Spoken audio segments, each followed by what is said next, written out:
Hello guys, welcome to our channel. അപ്പം നമ്മളിന്ന് വന്നിരിക്കുന്നത് ഒരു കുക്കിംഗ് വീഡിയോ ആയിട്ടാണ് കേട്ടോ. അപ്പോൾ നമ്മളിന്ന് ഉണ്ടാക്കാൻ പോകുന്നത് ചക്കപ്പുഴുക്കാണ്. മലയാളികൾക്കൊക്കെ വളരെ ഇഷ്ടമുള്ളൊരു സംഭവമാണ് ചക്ക എന്ന് പറയുന്നത്. അപ്പോൾ അത് വെച്ച് നമ്മൾ ചക്കപ്പുഴുക്കാണ് ഉണ്ടാക്കുന്നത്. അതിന് ഞാൻ ഇവിടെ ചക്ക മുറിച്ച്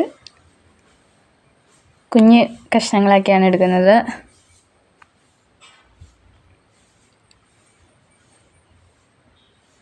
അത്യാവശ്യം നല്ല വലിയ ചക്ക ആയതുകൊണ്ട് തന്നെ ഞാനിവിടെ ഒരു ചക്കയുടെ പകുതിയാണ് എടുക്കുന്നുള്ളൂ. ചക്കച്ചുളയും അത്യാവശ്യം നല്ല വലുതായിരുന്നു. ചക്ക ചവിണി കളഞ്ഞ് നമുക്ക് മാറ്റി വയ്ക്കാം.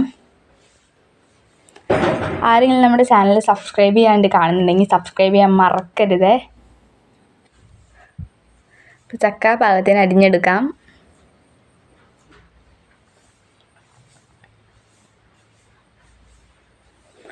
അരിഞ്ഞെടുത്ത ചക്കയ്ക്ക് ആവശ്യമായ വെളുത്തുള്ളിയും കുഞ്ഞുള്ളിയും അരിഞ്ഞെടുക്കണം.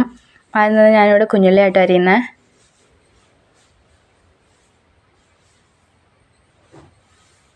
ഞാനൊരു 20ഓളം കുഞ്ഞുള്ളിയാണ് എടുക്കുന്നത്.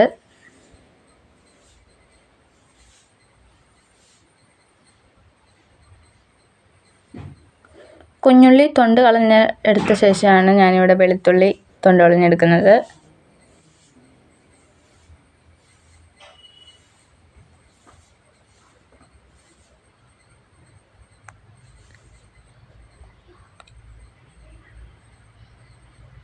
ആവശ്യത്തിന് കുഞ്ഞുള്ളിയും വെളുത്തുള്ളിയും അരിഞ്ഞ തൊണ്ട് കളഞ്ഞെടുത്ത ശേഷം നമ്മൾ തേങ്ങ പൊട്ടിച്ച് ചിരകുന്നുണ്ട്.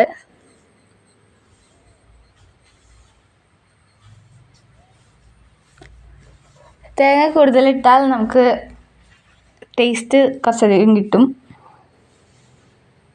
ഞാനിവിടെ ഒരു തേങ്ങ മുഴുവനാണ് എടുക്കുന്നത്.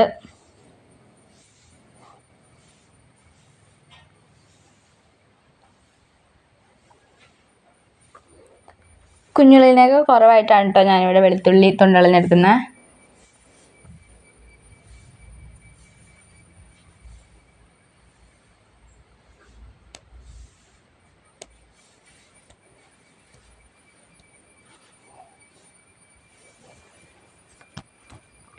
ഈ ചക്കയിലേക്ക് ആവശ്യത്തിന് ഉപ്പ് ഒഴിച്ചെടുക്കണം കേട്ടോ നമുക്ക്.